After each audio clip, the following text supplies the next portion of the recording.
नमस्ते दोस्तों, मेरी इस नई वीडियो में आपका स्वागत है। आज हम सीखेंगे किस तरीके से हम एक्सेल में बिल जनरेट करते हैं।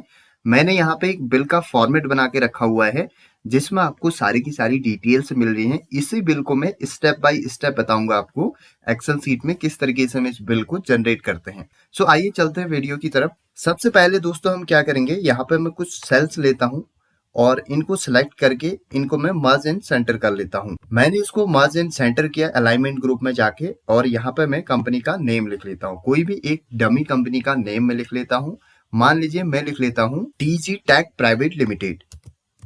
ये मैंने कंपनी का नेम लिख लिया है और उसके बाद में नीचे वाली रो पे जाके इसके भी कुछ सेल्स को यहाँ से मर्ज एंड सेंटर कर लूंगा अलाइनमेंट ग्रुप में जाके, और यहाँ पे मैं इसका एड्रेस लिख लेता हूँ।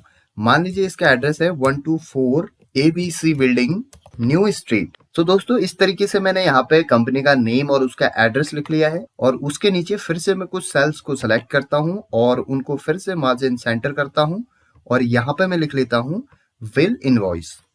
सो ये तीनों चीजें लिखने के बाद हम नीचे चलते हैं और यहाँ पे मैं लिख लेता हूँ बिल नंबर, और इसके आगे मैं लिख लेता हूँ प्रोडक्ट्स नेम, और इसके आगे लिख लेता हूँ मैं MRP और क्वांटिटी, और लास्ट में आपका अमाउंट।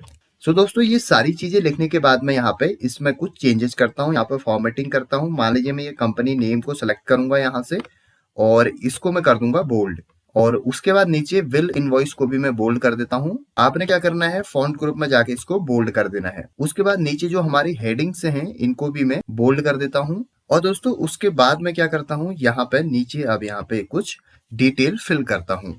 मान लीजिए बिल नंबर है 100102, और इसी तरीके से मैं इस डिटेल को नीचे तक फिल कर लूंगा।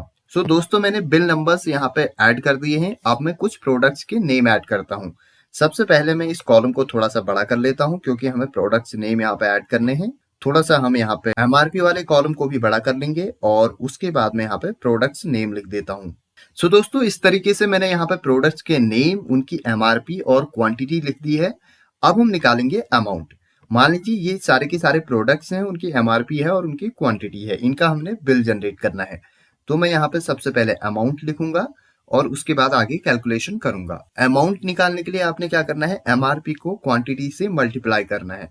तो मल्टीप्लाई हम कैसे करेंगे, equals to MRP into quantity कर देंगे और उसके बाद एंटर करेंगे, तो आपके यहाँ पे अमाउंट निकल के आ जाएगा। अब इसको हम यहाँ पर राइट कॉर्नर पे जैसे प्लस का साइन बनेगा डबल क्लिक करेंगे तो आपका कंप्लीट नीचे तक सबके सब जो अमाउंट्स हैं वो निकल के आ जाएंगे। इसके बाद दोस्तों हम क्या करते हैं, मान लीजिए मैं इस एरिया को सेलेक्ट करता हूँ यहाँ से, और इसको मैं फॉन्ट ग्रुप के अंदर ही यहाँ पे बॉर्डर्स वाले ऑप्शन में जाके ऑल बॉर्डर कर देता हूँ, और उसके बाद नीचे में चलता हूँ यहाँ पे, और नीचे में यहाँ पे 3 और यहाँ पे रोज को सेलेक्ट करता हूँ और इन पे भी ऑल बॉर्डर कर देता हूँ। उसके बाद में इस वाली रो के 2 सेल्स को यहाँ से मर्ज एंड सेंटर करूंगा, सेम ऐसे नीचे वाले में भी और उसके नीचे वाले में भी। अब दोस्तों हमने यहाँ पे अमाउंट निकालने के बाद क्या निकालना है, टोटल अमाउंट निकालना है, और उसके नीचे हमारी GST है मान लीजिए 18%, और उसके नीचे हमने निकालना है टोटल अमाउंट आफ्टर टैक्स।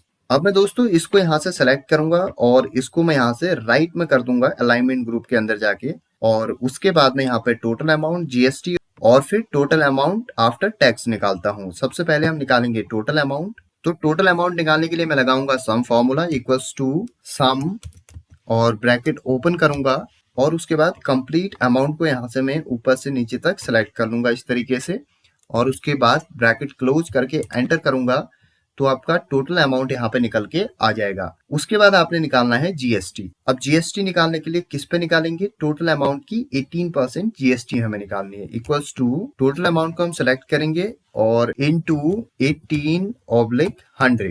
इसी तरीके से हम परसेंटेज निकालते हैं। एंटर करूंगा तो आपका टोटल अमाउंट का GST निकल के आ जाएगा। इसके बाद मैं यहाँ पे लिखूंगा टोटल अमाउंट आफ्टर टैक्स, यानी कि इन दोनों के दोनों अमाउंट को फिर से हमने सम करना है, इक्वल्स टू सम और उसके बाद ब्रैकेट ओपन।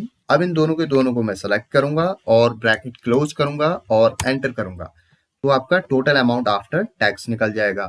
उसके बाद मैं इसको यहाँ से बोल्ड कर देता हूँ, इन तीन की तीनों को बोल्ड करने के बाद अब देखिए हमारा बिल लगभग रेडी हो चुका है। इसके बाद मैं यहाँ पे जाऊंगा सबसे ऊपर हेडिंग्स में, और इनको भी मैं यहाँ से फॉन्ट ग्रुप के अंदर फिल कलर में जाके कोई एक कलर यहाँ से फिल कर दूंगा इसके ऊपर। सो दोस्तों इस तरीके से हमारा यहाँ पे एक कंप्लीट बिल जनरेट हो चुका है, जिसमें हमने टोटल अमाउंट जीएसटी और टोटल अमाउंट आफ्टर टैक्स निकाला। सो दोस्तों ये था आज का वीडियो। अगर आपको वीडियो पसंद आए प्लीज इसको सब्सक्राइब करें और शेयर करें अपने दोस्तों के साथ में।